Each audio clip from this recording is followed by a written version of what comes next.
15 वर्षापूर्वी जर मुलीचं लग्न झालं आणि नवऱ्याच्या घरी चालली तर पूर्वी पाट्या द्यायचे, पाटीलाही मोठी राहायची पूर्वी. त्या पाटीत पुरणपोळ्या राहायच्या, पुरणाच्या पोळ्यान भजे. कारण महिला मंडळ पूर्वी पाटी द्यायचे, त्याला मूळ पाटी म्हणायची. मूळ पाटी म्हणजे पूर्वी पाटी का द्यायचे तर पूर्वी बायांना पोळ्या येत होत्या. आता पोळी वारली, आता तिची मावस बहीण उठली पुरी. आता आणि पोरगी जर नवऱ्याच्या घरी चालली तर ती पाटी बिटी डवलत राहायचा मार असतो.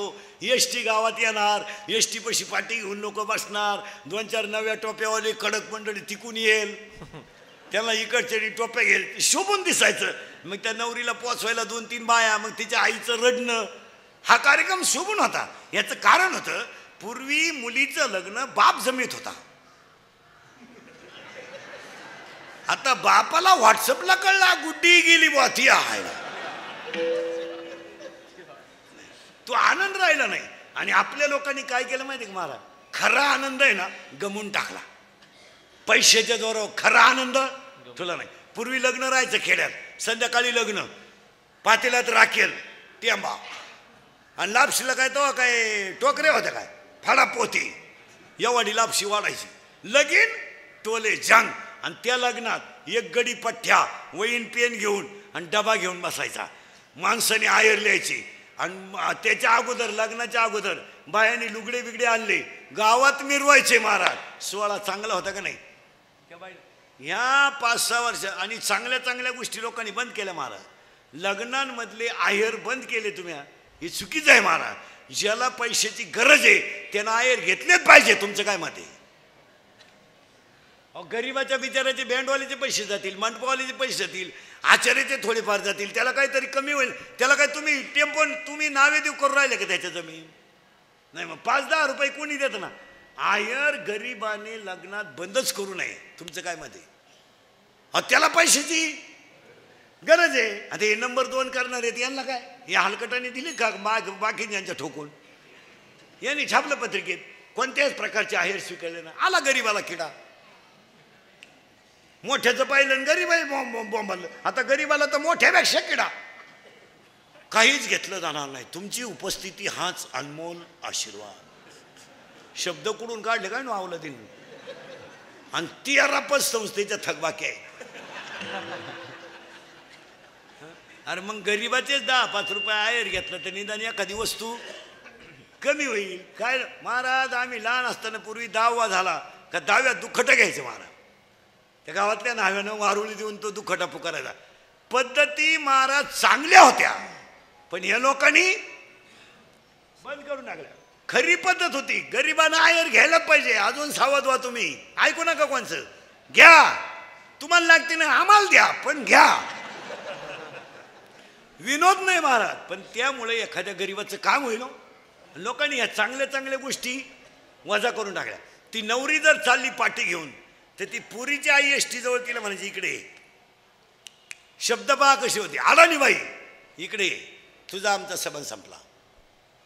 पोटभर खायचं आणि रात्रंदिवस कष्ट करायचे. तक्रार जर आली ना, तू ये आणि मी ये. शिकेल होती का बाई? शिकेल होती. कशाला पोरी येडेवाणी करील? या 10 वर्षापासून पुरीची आई स्पष्ट पुरीला सांगती, एखादा महिना बघ, सगळ्यांचा अंदाज घे, नाही तर पाहुणा इकडे घेऊन ये. तो कांदे वाटणं करीन, पण पोट भरील, पण तो शान मारायचा नाही. आता बोलू नये, सणासुदीचे दिवस आहे. 90% पोरींच्या संसारांचं वाटोळं त्यांच्या आयाने केलं, हे ध्यानात ठेवा. या दिसत्यात अशा तुम्हाला फक्त. इतक्या खुडी यांच्या अंगात. कोणती कीर्तनात बाई बसेल तिला म्हणा बोटवर कर फक्त 4 दिवस तुझ्या पोरीचा आणि तुझा फोन नाही. अशी कोणती बाई आहे बोटवर कर बरं, मी सत्कार करतो. कर फक्त बोट तू वर, सत्कार करतो तुझा इथे. चाल जाऊ दे, माझं आजचं पाकिट सुद्धा तुला देतो, कर बोटवर. फक्त तुझ्या पोरीचा आणि तुझा 4 दिवस फोन नाही. अशी कोणती आई आहे, कर बोटवर. काम नाही का तुला काही? तिकडं कांद्यात मर ना, चिंगड्या निवड ना. काय काय कर तुला पोरीच्या घराचं? प्रारब्ध आहे महाराज. कशाला डोकं लावायचं? आणि काय इचारिती बरं? इचारिती काय? हरिपाठातलं इचारिती काही? जीवली का? जीवली का? झोपली का? काय काढून केलं? त्या शेळीला किती बकरं झाली? ती म्हणली 3. बया मग एक कुठं पिन? तुला करायचं काय कुठं पिऊ?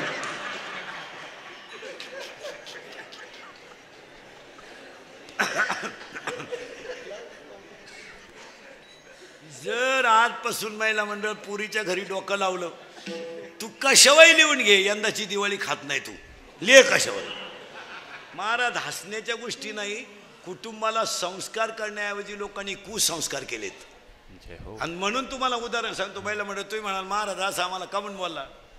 ज्याच्या मुलीच्या अंगाला कपडे घालायलाच आशा होत्या, ज्याच्या मुलीच्या जमिनीवर पाय कधी टेकले नव्हते, अरे ज्याची मुली घरातून बाहेर निघली तर चामर डोक्यावर ढाळणाऱ्या बाया होत्या, ती जनकाची मुलगी होती. स्वयंवरात रामाने जिंकली आणि स्वतःच्या मुलीला बापासमोर वल्कले नेसून वनवासाला निघली. एक शब्द सुद्धा जनक बोलला नाही. काय माणसं होती बारा, विद्वान, सगळ्यात विद्वान माणूस जनक राजा. शब्द बोलला नाही. कोण सहन करील? आत्ताचा जनक असता रामाचं कानफाड फोडून टाकला तर नालाय का तू वनवासाला निघला, 1.5 लाख घटस्फोट घेऊन मायापुरीला दुसऱ्या नवरा, रांग लागली पोरांची. हल्ला असता राम एखाद्यानं आत्ताच्यानं, आणि 2-3 लाख घेऊनही मोकळा करून घटस्फोट घेतला असता. इथं लय मार्मिक उत्तर आहे, फक्त जाणकार वार करायच्या ध्यानात येईल. जनक राजा स्वतःची मुलगी वनवासाला जाताना रडला तर नाहीच, पण शब्द सुद्धा बोलला नाही. का बोलला नाही माहिती का? विद्वान होता तो. त्या जनक राजानं काय अभ्यास केला माहिती का? माझी मुलगी राजवाड्यात जन्माला आली, परंतु माझ्या मुलीच्या कपाळावर 5वीच्या दिवशी जे सटवीनं लिहिलं असेल ते मी विद्वान असूनही मला चुकवता येणार. संपत्ती आहे माझ्याकडं, पैसा आहे माझ्याकडं, पण प्रारब्धाचं लिहिलेलं मी चुकू शकत नाही. यदा कदाचित माझ्या मुलीला जर 14 वर्ष वनवास असेल आणि ती भोगून जर अमर होत असेल तर पोरगी वनवासाला गेल्याने काय फरक पडला? जनकाच्या डोळ्याची कण सुद्धा ओली झाली नाही. माहित होतं जनकाला 17व्या अध्यायात, झाड जाणी जे फुले, मानत जाणी जे बोले, आणि भोगे जाणी जे केले कर्म पूर्वजन्मीचे, माझ्या मुलीच्या नशिबात असेल ते घडेल. रडायचं काय काम? त्याला काकड्यातला अभंग आहे. मुका झालो वाचा गेली, होतो पंडित महाज्ञानी, 4 वेद मुखदगत वाणी, पण गर्वामध्ये झाली सर्व. आणि अजून प्रमाणे त्याला, माता माऊली पाचारिता, शब्द नाही दिला मागुता, बैरा झालो नरदेही येता. काय भाषा आहे महाराज. साधू संतांची निंदा केली, हरिभक्ताची स्तुती नाही केली, तेने वाचा. काय अभंग आहेत महाराज. निंदिले उपांना, तेने पावलो मुखभंगाला. हे अभंग पाठ कर. अजून एक कडू आहे. पूर्वजन्मी पाप केले ते बहु विस्तारिले, विषय सुख नाशिवंत, तिमिर कोंदले, ज्ञान दृष्टी हरपली दोन्ही. काय प्रमाण आहेत महाराज. आपण बोगस विचार करायचा. प्रारब्ध कोणी बदलू शकत नाही. जनकाची प्रारब्ध बसणाऱ्या माणसांना सांगतो, आपल्या घरात भिकाऱ्याचं पोर रडायला लागलं तर आपण बिस्किट देतोय. रस्त्याने जाणाऱ्या भिकाऱ्याच्या पोराला आपण गाल ओढून मुका घेतोय. या जगात प्रारब्ध सांगतो एका मिनिटात. या जगात सुखानं संसार चालला होता, पण नवऱ्याला वैराग्य झालं, नवरा वनवासाला गेला. महिला मंडळ 1.25 लाख प्रदक्षिणा, 1.25 लाख प्रदक्षिणा हळदीतल्या पिंपळाला माझा नवरा परत यावा म्हणून घातल्या. 1.25 लाख, 1.25 लाख प्रदक्षिणा घातल्या हळदीच्या पिंपळाला. आणि विठ्ठलपंत घरी आले, 4 मुलं झाली. महाराज, जगातल्या एकाही माणसानं त्या पोरांचा गाल वाढला नाही का मुका घेतला नाही. काय दिवस आहेत महाराज. बायकोने नवऱ्याने संन्यासातून येऊन ग्रस्त आश्रमात आला. इथं संन्यासी बाया ठेवता तरी काय होईना. तुम्ही बारीक अभ्यास करा महाराज. महाराज ज्याला एक बायको आहे आणि 40% कीर्तनकारांना 2-2 बायका आहे, असं काय कर तुम्ही? काही नाही तर तिचीच बहीण केली, नको ताण कुठं वाड्यात झाला. जरा डोकं खाजवा, तुमचं डोकं बंद होईल आपलं कीर्तन ऐकलं. त्या मुलाला, अहो साधी गोष्ट आहे, आपल्या घरी शेतात कामाला बाई कांदे लावायला, तिचं पोरग झोळीत रडत आहे. आपण पटकन तिची दोरी वडीत नाही, झोळीची वडीतो, त्याला पटकन खायला देत नाही. काय पाप केलं तो या पोरांनी? अहो एका माणसानं जगातल्या का त्यांचा असा गाल वाढला नाही, का टपकन मुका घेतला नाही, का त्यांच्या पाठीवरून कधी अहो मी म्हणतो हात फिरवायचं जाऊ द्या, नीट बोलले सुद्धा नाही. मी म्हणतो बोलायचंय जाऊ द्या. महाराज आणण्यासाठी तर पडले, पण याच लोकांनी त्यांना भाकर नाही दिली.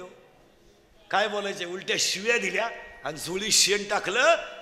त्यातली 4 मुलं, ती 4 मुलं जगाच्या इतिहासातली 4 रत्न ठरली. काय बोलायचंय महाराज. एक ठरला सदाशिवाचा अवतार, एक ठरला विष्णूचा अवतार, एक ठरला ब्रह्माचा अवतार आणि एक ठरला आदिशक्ती. अरे एक ठरला जगाची आई, एक ठरला विश्वाचा तो गुरु. विश्वाचा गुरु निवृत्तीनाथ गुरु नाही आहेत, ज्ञानदेव गुरु आहेत. ज्ञानियांचा राजा गुरु महाराज, पण निवृत्तीनाथ गुरु नाही आहेत, विश्वाचा तो गुरु आहे. अख्ख्या विश्वाचे गुरु ठरले स्वामी निवृत्ती दाता. काय बोलायचंय मला, कोणत्याही माणसानं यातना सण केल्याशिवाय तुम्हाला देव पण येणार नाही. असं चालतं का? पक्वा शिकायचं म्हणजे प्रॅक्टिस नको का? येळभर बोंबलं तिंडतो सकाळी वाजितो, असं कुठं चालतं का? ते गायन करायचं म्हणजे रियाज केला पाहिजे. कीर्तन करायचं म्हणजे रोज अर्धा तास पुस्तक उचकलं पाहिजे. तिथं मी असो नाही तर माझा बाप असो नाही तर आम्ही दोघंही संगत असो. हे असं मेमरी कार्ड आणि पेन ड्राईव्ह पाठ करून तुमच्या बापाने कीर्तन पाहिली होती का? असं कुठं चालतं का? ह्या बाईचं तंगडं त्या बाईला जोडायचं आणि त्या बाईचं तंगडं ह्याला जोडायचं? नाही नाही नाही, त्या गोष्टीला साधनाच पाहिजे. तुमचं काय मत आहे? आता हे नव्या कीर्तकारांना सांगितलं, ते म्हणते तुमचं आमचं तुम्हाला सहन होत नाही, उलथा तिकडं मारा. आम्ही काही चोर होतो का काय? अहो महाराज पिटली आम्ही, मला आता 26 वर्ष लागलं महाराज झाल्याला. आत्ता शिकलो का आम्हाला पैसे द्यायला लागलेत. 11 रुपयात पिटली आम्ही. 11 बरोबर. 11, 21 सायकल आणि गाडी का अशी? ज्याचं कीर्तन त्यानं मोटरसायकल अशी पिटली आम्ही. आणि आता ह्या नव्या कीर्तनकारांना लिंबाव कावळा दिसला का 30,000 3,000 कावळा आला 3,000. तो भाताव येऊ नाही तर याच्या नोटाव येऊ. आणि मग जस काय झालंय, साधना ढिली झाल्यामुळं आचरणाची पकड ढिली झाली आणि परमार्थात सगळं चालतं. साधना ढिली नाही झाली पाहिजे. नाही नाही नाही महाराज, नामदेव शास्त्रीचं एक वाक्य आहे, तुम्ही ऐका. तो विद्वान माणूस आहे, तिथं काही डोकं लावायचं नाही पाहिजे. त्या विद्वत्तेला तोड नाही. आता ते काय झालं, थोडं स्वभावानं गुलाम असल्यामुळे लोकांना वाटतं बाबा कडक आहे, कडक नाही. विद्वान माणूस कडक राहणारच ना हो. मला काय म्हणायचं, जो माणूस ज्ञानाने विद्वान आहे तो वागून थोडा कडक राहणारच ना. तर नामदेव शास्त्रींचं वाक्य आहे, संसारात रंगलेलं मन कधी परमार्थ करू शकत नाही आणि संसारावर उदास झालेलं मन देव आपला केल्याशिवाय राहत नाही. ते भगवान बाबाच्या गादीचं वाक्य ते. वा वा वा वा. ते वाक्य तेच व्यक्तीला शोभा द्या. आता ते जरी आपलं एखादं येडं उठलं तेच वाक्य सांगायला लागलं, चव जाऊन चौथावर राहायची. लक्षात, ते वाक्य सांगणाराही त्या लेवलचा आहे आणि ज्या गादीवरून सांगतो ती गादी तशी आहे आणि आई त्या सांगणाराचा अधिकारही तेवढाच. असं काही उठून कुठं चालतं का महाराज? आणि आपण सध्या असाच तडाखा उठवलाय. हा हा हा. काय 90% कीर्तनकारांनी सध्या आईबापाचं भांडवल केलंय. रोज उठून तीच आईन तोच बाप. 5 मिनटं आईवर बोलायचं आणि 5 मिनटं बापावर बोलायचं. 10व्यालाही तीच आईन, मौतीलाही तीच आई, श्राद्धालाही तीच आईन, की सप्त्यालाही तीच आई. 10 मिनटं आईवर बोलायचं, थोडे डोळे लाल करायचे, थोडं डोळ्यात पाणी आणायचं. माणसाला वाटतं याचं आई लय प्रेम आहे. अरे याचीच आई बिन बिशीची दिंडी ते. हा काय लोकांना आई सांगतो.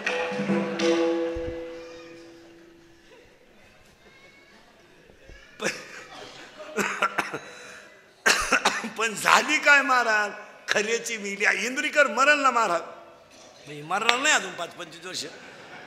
पण तुम्हाला सांगतो महाराज, जाऊ द्या मी कधी मरू द्या, तुम्हाला आपली रोज आठवण येणार हा माणूस काय म्हणत होता.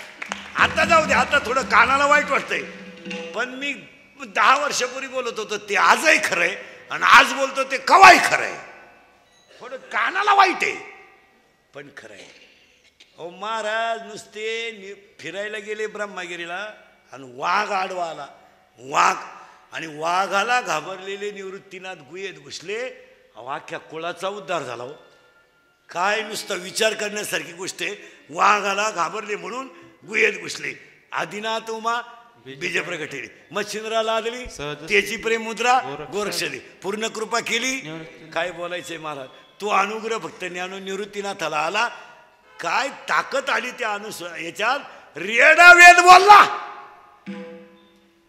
नुसती 10 मिनिटात. म्हणून आज कीर्तनाला घेतला मंगळ ज्ञानोबारायांचा आहे. चिंता करायची नाही. इथं आपण 30 मिनिटापूर्वी होतो. मी कुठे जाऊ द्या रातभर महाराज. रातभर येळभर तुम्हाला जागेवाना. चिंता का करायची नाही तर त्याचं उत्तर सांगतो. या जगात कट्टेवर हात असणारा ब्रह्मांड एक भक्कम आहे. तुम्ही आम्ही छातार जोडायचं नाही. देव ठेवील तसं राहायचं. दिवशी किक बसल त्या दिवशी जायचं. वळवळ करून काय करायचं. बरं लई कमवायचंय नाही मागच्यासाठी. आता तुम्ही बरे इतके येडे आम्हीत. आम्ही तुम्हाला सांगतोय संघ काही न्यायचं नाही आणि आम्ही रात्रंदिवस झोंबलोय.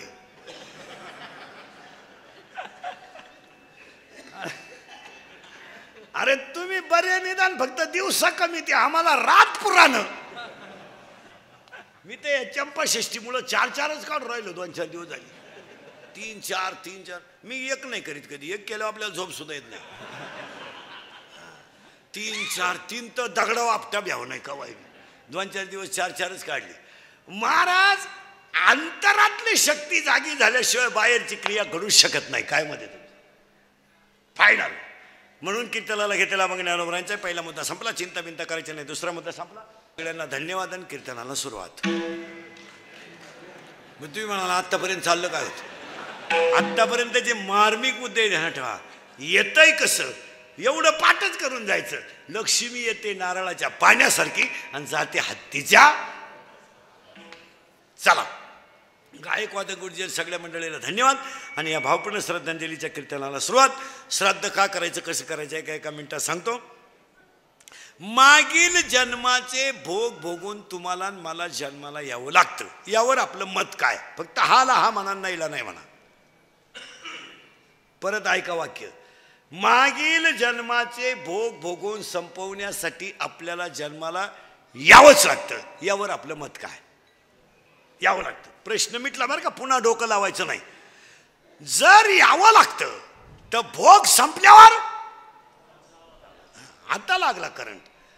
मागील जन्माचे भोग भोगायला यावं लागतं आणि भोग संपल्यावर जावं लागतं. मग काहींचे लवकर संपतील. काहींचे मध्ये संपतील. काही माणसं औषध पिऊन मिली नाही. काहींच्या अंगावरून गाडी गेली काही झालं नाही. काही पाणीच वापरती नाही तरी मरती नाही. आणि काहींना अख्खं गाव कटाळलंय. जाईल पडेल पाठ्या 3 वर्ष झाली खाटावय. उलटा पाहुण्याने फोन केला. कसं काय म्हणले. आहे अजून त्या मानानं गणकळ काढली म्हाताऱ्याने. बोगल्याशिवाय कुठं म्हातारा जात असतो का तू. नाही. आता ऐका. आता लागला करंट तुम्हाला. मागील जन्माचे भोग भोगायला यावं लागतं आणि अरे भोग संपल्यावर जावं लागतं. मग एकानं कीर्तनात शंका घेतली. मला विचारलं महाराज जावं जर लागतं तर यावंच का लागतं. उत्तर आहे भोगावं लागतं.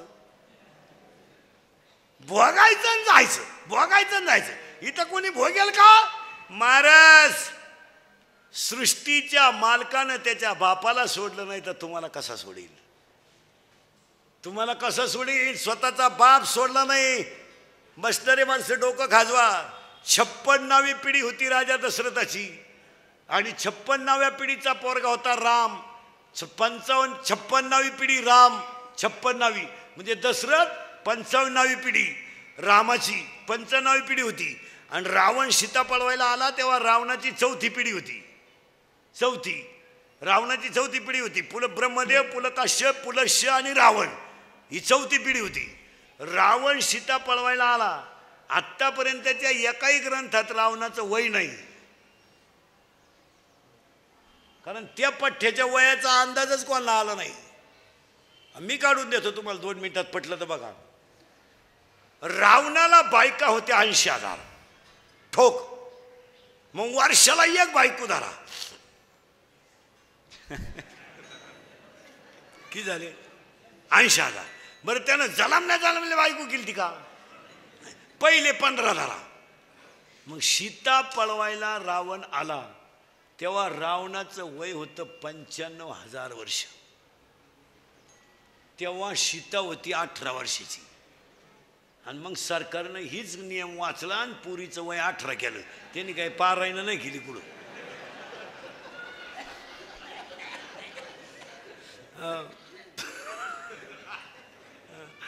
ऐका आता, सीता पळवायला रावण आला तेव्हा त्याचं वय होतं 95,000 वर्षे.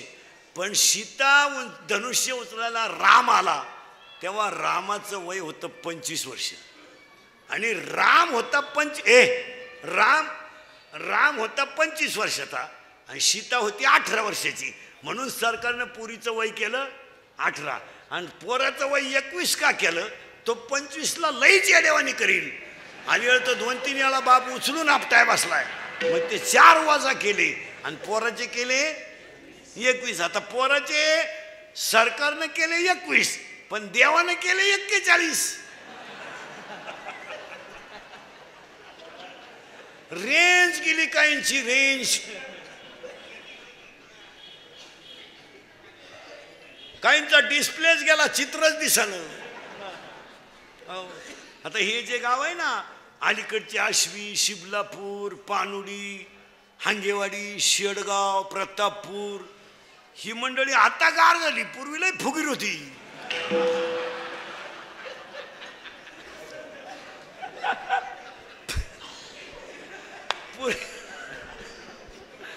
पूर्वी कशी होते माहितीये का महाराज? ही मंडळी पूर्वी कशी होती महाराज? एक का होईना माणूस पण मुंबईला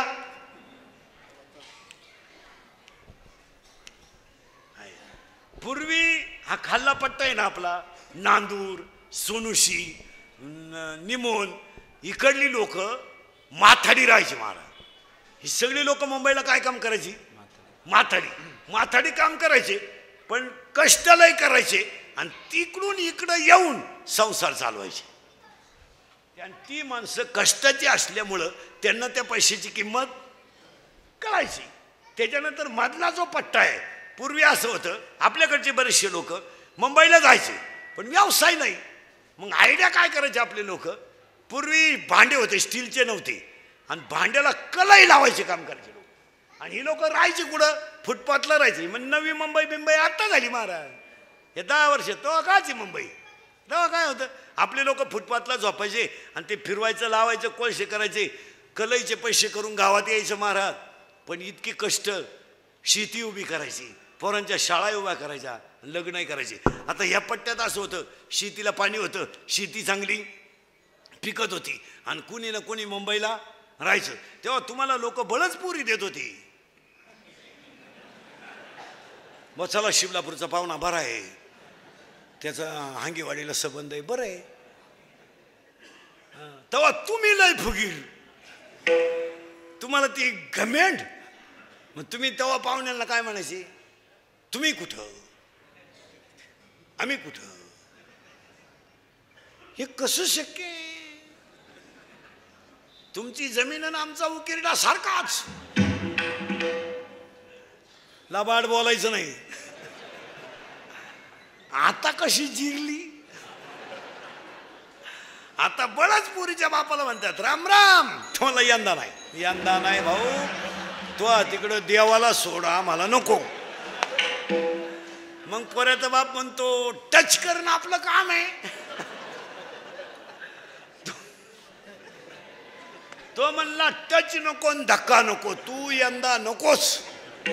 मग आता त्या पुरीच्या बापानं इंदुरीकरचं कीर्तन ऐकल्यामुळं ते हुशार झालंय. ते आता डायरेक्ट काय म्हणते माहिती का? यंदा नाही. हो बघा, मग आता पुरीचा बाप हुशार झाला, कीर्तन ऐकलं, तो आता डायरेक्ट काय म्हणतो माहिती? मी आज साहेब मोकळा, सुतळी नाही आपल्याकडं. पोराचा बाप म्हणला अख्खा आपलं. तुम्ही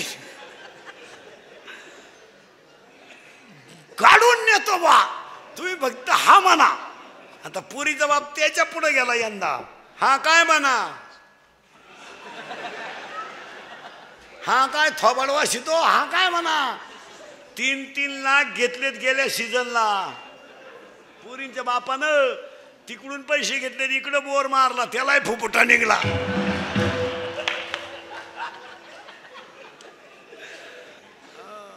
आता या 2-4 वर्ष जेवढे लग्न झालेत ना महाराज, पुरीचा बाप खिशात हातच घाली ना, सनाट तुरा काढितो कार्यालयात. भरपूर जवाब, लय दिसानं नालायक सापडलाय हला. आणि पोऱ्याचा बाप हातात धोतर धरून, पोरं पाहून वाढा रे पोरं.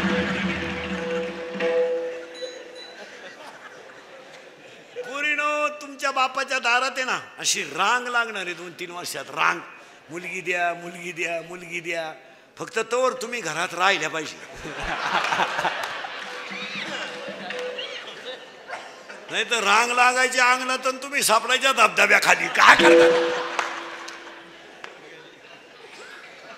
अवघड आहे मला.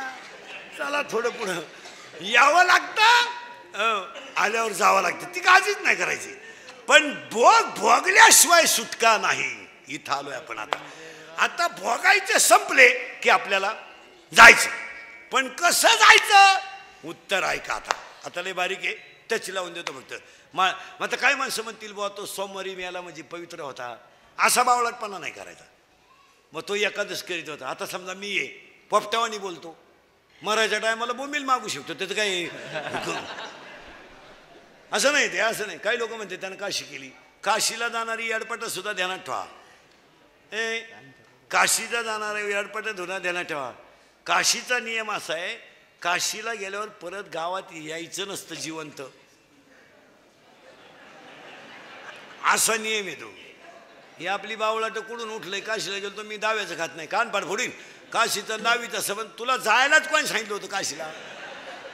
आला शक मारा गेला, 7-8 हजार रुपये बुराले, गाई दुधाला कमी पडली आणि दोन्ही पोरं वायली निघली, हीच काशी झाली. काय झालं काशी? बरं काशीची हौस आपल्याला नाही लई. हिला फक्त ट्रिप काढणारा बाबा भेटला पाहिजे. बी लागलीच त्याला. या हिन गचपान घेऊन निघली काशी. काशीचा नियम आहे, 12व्या द्यात ओवी आहे. मी ओव्यांप्रमाण 5 पर्यंत येणार. मोक्ष देऊन उदार होय कीर काशी, शरीर ते ठाई वेच किजे. माऊलीची ओवी आहे, बोगजगिरी नाही. मग काय म्हणतो, तो काशीला गेला पवित्र होता. मरायच्या अटी सांगतो, मरून सुद्धा दाखीतून पहिल्या कडव्यात घालतो. माणसाचा मृत्यू दिवसा झालेला असावा. जरा नीट आहे का, उगत बावळाटपणा नका करीत जाऊ. काही लोक म्हणले तो दिंडीत मिळाला, तो आजारीच होता. हे असं नाही. जसं आता लोकांनी एक झटका काढलाय, अटॅक अटॅक अटॅक. एज्युकेटेड लोक नीट आहे का, attack is a not a disease. Attack हा रोग नाही. वाचता तर डॉक्टरला काय हवा. तुम्ही अभ्यास काय झालं, लोकांनी ठोक टाळा.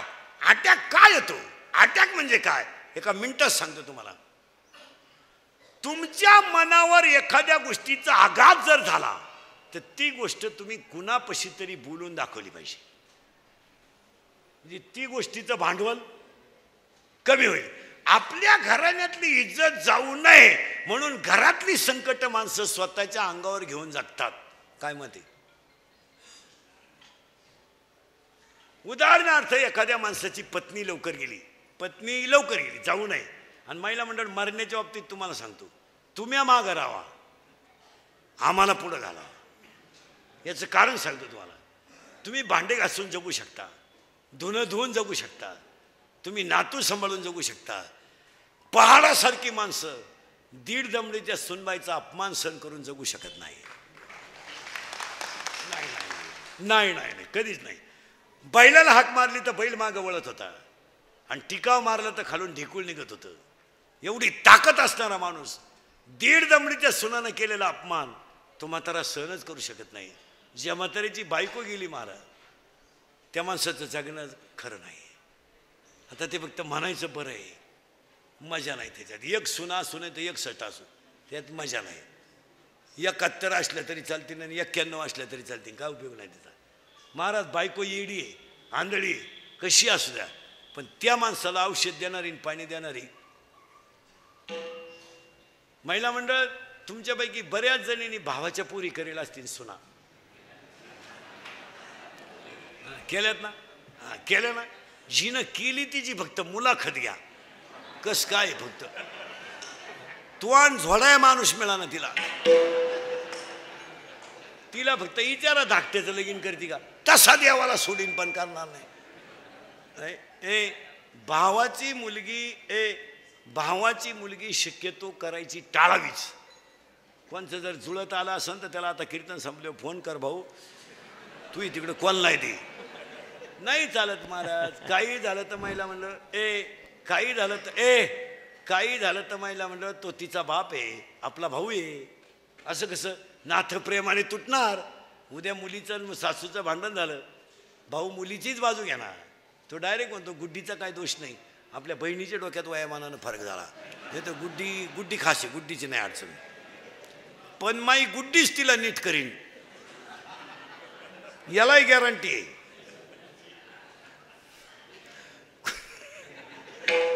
माई गुड्डी साधी नाही. कॉलेजला गेली तर 8-8 दिवस पडून जायची पण कोणाला थांगपत्ता लागून नाही दिला माय गुड्डीने.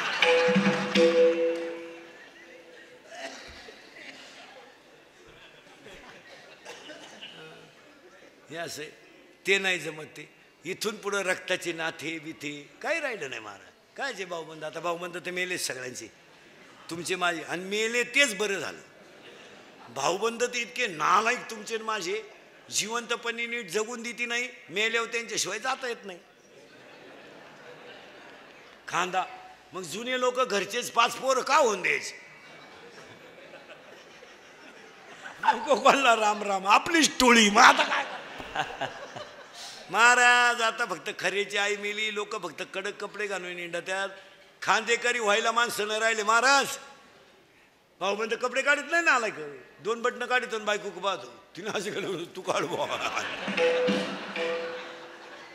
शेवटी महाराज आता प्रेत न्यायला रथ आल्याची पाळी आली. रथ आता प्रेत रथ बनवलाय वाडा मिळाला भाऊबंद वारले. काय असं काय राहिलंय. तुम्हाला इंदुरीकरला काय हलकट म्हणायचे ते हलकट म्हणा पण ते खरंच आहे.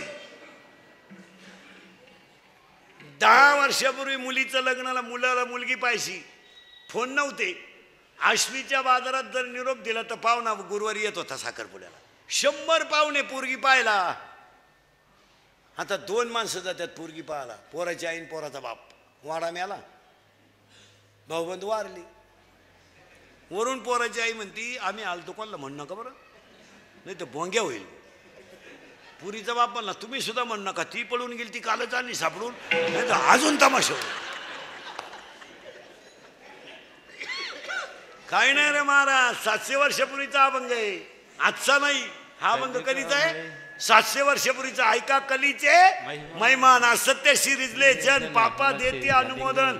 गाथ्यामध्ये 31 कडव्याचा अभंग आहे. 31 गाथ्यामध्ये 2 अभंग मोठाले आहेत. एक अभंग 31 कडव्याचा आहे आणि एक अभंग 101 कडव्याचा आहे. पांडुरंगा करू प्रथम नमन 101 कडवे आणि ऐका कलीचे महिमान 31 कडवे. एकदा उचका जे 2019ला घडत आहे ते 700 वर्षापूर्वी लिहून ठेवलं. असत्य शिरीजले जन. मग कधी मारावं घ्या लिहून. माणसाचा मृत्यू दिवसा झालेला असावा. आता पटापटा सांगतो. शुक्ल पक्ष असावं असं बोगत चालत नाही. माणसाचा मृत्यू दिवसा झालेला असावा. शुक्ल पक्ष असावं. उत्तरायण असावं. आता 22 तारखेपासून उत्तरायण लागणारे. आता सध्या दक्षिणायन अजून 15 दिवस. आता 22-12ला उत्तरायण लागेल. इथून पुढं मारणाऱ्यांची संख्या कमी. या महिन्यात नाही मरतील लोक पुढच्या महिन्यात. ही मागचीच सपाटी नाहीच दिवाळी खाऊन देते. माणसाचा मृत्यू दिवसा झालेला असावा. शुक्ल पक्ष असावं. उत्तरायण असावं. मरताना इंद्रिय टवटवीत असावात. शरीराचं तापमान समान असावं आणि माणसाचा जठराग्नी प्रदीप्त असावा. असं बोगसगिरी चालत नाही. उद्या तुम्ही म्हणाले वाचायचं कुठं. अध्याय नंबर 8 श्लोक नंबर 24 त्याच्यावरच्या वाव्या. मग एकानं मला कीर्तनात उभं राहून विचारलं जर या 6 अटीत माणूस मरतो तो जर योग्य आहे तर हे मधीच मरतात यांचं काय. हे गाथ्यात नाही ज्याचं त्याचं प्रारब्ध आहे. तुम्ही म्हणाल याला काही पुरावा आहे का. एकच आई जगात अशी झाली. एकच आई का तिनं 8 मुलांना जन्म दिला. 8 पण एकही मुलगा स्वतःच्या स्तनाला लागलं नाही. आणि एक 6 पोरं 1.5 तासाच्या पुढे जगली नाहीत. ती आई दुबळ्याची नव्हती, कृष्णाची आई होती. ऐका बरं का, कुणाचा मृत्यू कधी येईल सांगता येत नाही. तुम्हाला 3 गोष्टी सांगा.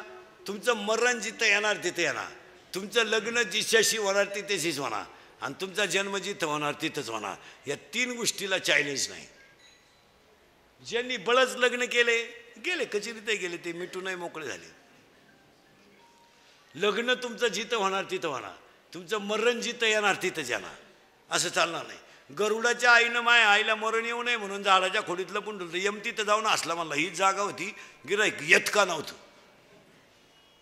रावणानं प्रश्न विचारला होता ब्रह्मदेवाला, माझा जावाई कोण असेल. ती श्रीमंत पार्टी तगडी. त्याला त्या एका ब्रह्मदेवानं सांगितलं, ते नदीच्या कडेला माशी धरते तो जावाई. ते बिघडलं ना रावण. ही पैशावाली माणसं याडपाट असतात. याडपाट असतात म्हणून तर त्यांच्याकडे पैसे असतात.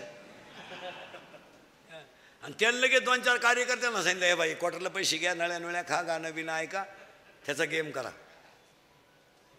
येणी 90-20 हल्ली गाणे बिणे ऐकले, 12ला गेले आणि त्याला धरून नेलं मारून टाकायला.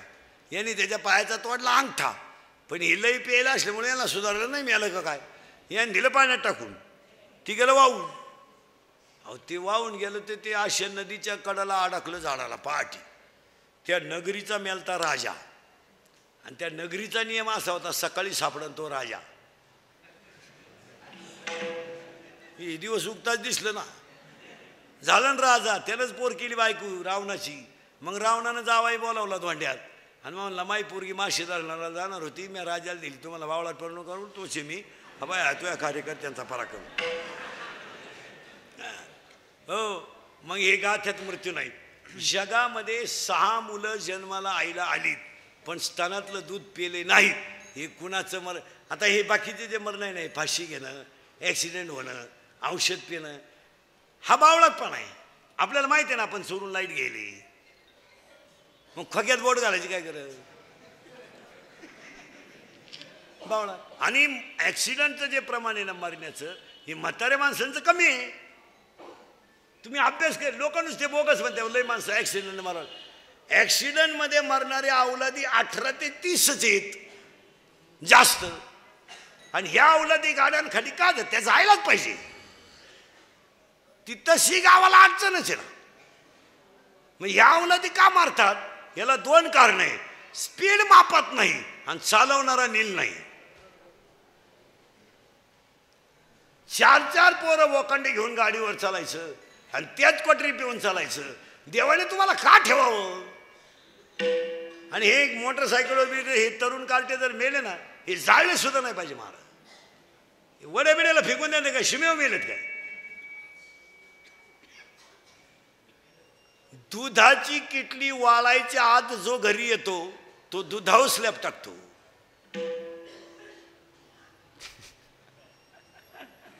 दुधाची किटली वाळायच्या आत जो दूध घालून घरी येतो तो दुधावर स्लॅब टाकीतो. आमची मंडळी किटल्याही सुरून येते. गाई कापून जरी चारली या नालायकांना तर यांची प्रगती होत असते. आता हे उगाच जुन्या, तुम्हाला मला अक्कल नसल्यामुळं आपण ह्या अवलादीसाठी कमवून ठेवलंय. आपल्या कष्टाची हरामीला कदरच नाही. ते आपल्यालाही जरी त्यात काय केलंय, आम्ही केलं ते सांगायचं. महाजटून गेले अवलादी महाराज. आपल्या पोरांना काय झालं, सगळं फुकाट मिळालं. इयर खांदायची नाही, मोटर बसवायची नाही, पाईपलाईन करायची नाही, काय नाही काय नाही, सगळं फुकाट मिळालं. उताटले ते. 70ची पल्सर, 11वीला जातोय, 12वीला 70ची 10वीला 40 मुलं असले ना बोर्डाला परीक्षेला, तर 30 मुलं गाडीवर येतात. एवढी परिस्थिती सुधारली. माझटून गेले पोरं.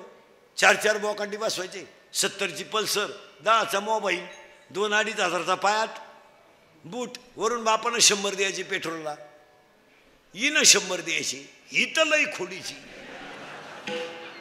हिनं उलट्या पोराला म्हणायचं, हे 100 राहू दे, त्याचं ऐकू नको, त्याचं ऐकू नको, तो पहिल्यापासून तसाच आहे. तो त्याला मी 9वी पासून पाहते. मी जसा पाहते तसा तो. मी म्हणून राहिले, तुका नाही उलातली कुठं, त्यानं दुसरी केली असती.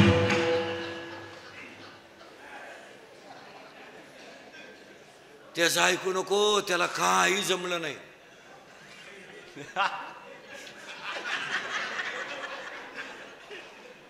आता त्या अवलादीला 70ची पल्सर, वरून 100 पेट्रोलला, वरून खर्चायला 100, ते काला हरिपाठ करीन. अहो ते माझाठलं. मग आता आपल्या ह्या पट्ट्यातल्या पोरांची संख्या धाब्यांवरची ह्या 2-4 वर्षात सगळ्यात जास्त झाली. आपल्या अवलादी माझाटल्या का म्हणून फुकाट. आणि मग ह्या अवलादीने आता आपल्या भागात एक नवीन पद्धत आणली. या सगळ्या पट्ट्यात वाढदिवस साजरे करायचे. याने मी घरी नाही करायचे, यांना बाप नाही ना. हे वड्याला सापडेला अवलादी ह्या, यांचे वाढदिवस आता धाब्यांच्या पुढे. डांबरीवर केक ठेवायचा चांगला चौकोनी, त्याच्यावर सामुदायिक मुतायचं सगळ्यांनी एकत्र, संगत चैन खोलायची ते मुतायचं, आणि तो मुतन केक एकत्र करायचा आणि तो एकमेकाच्या तोंडात घालायचा आणि मग म्हणायचं हॅपी बर्थडे टू यू. खरंय का खोटे? खरंय का खोटे? हो, मूत पेते ते एकमेकाचं. महाराज एकाला बंगली बांधतील आणि गाड्या घेतील. आणि आईवरून सांगती पप्पू येईल बरं का, दरवाजा उघडा ठेवा. पप्प्याची आई अंगणात बसवली पाहिजे पप्प्या येईपर्यंत.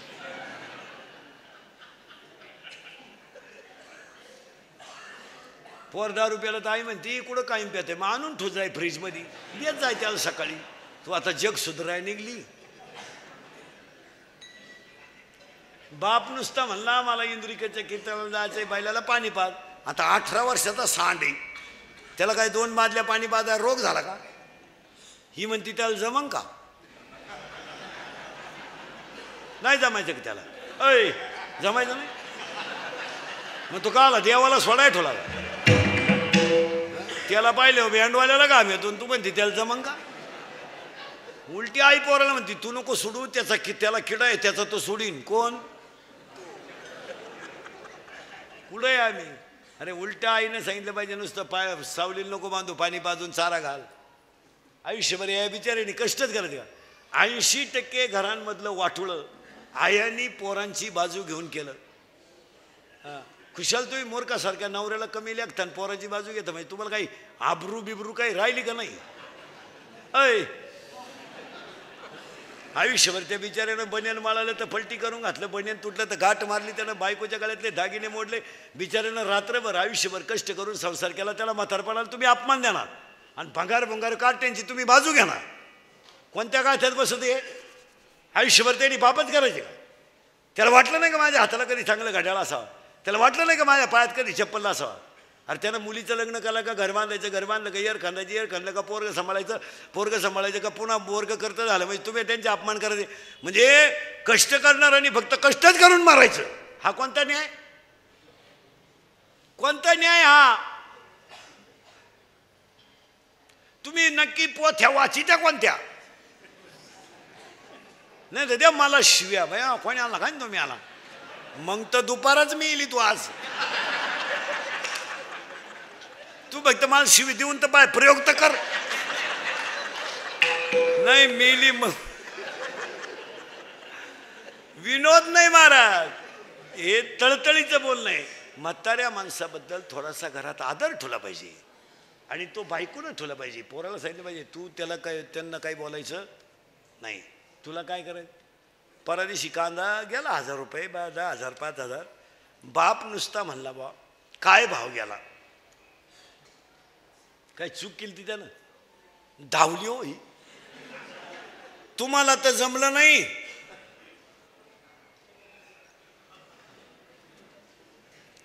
आणि पोर करत हे तुम्हाला.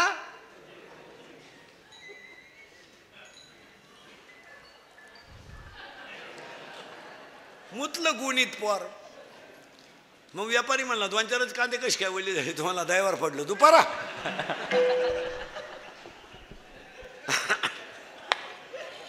माझं कीर्तन ऐकलं सुधरत नाही 2-4 दिवस माणसाला. काही बधीर होतो, तो एकटाच हसतो घरी गेलो. नाही तरी संसार जाईल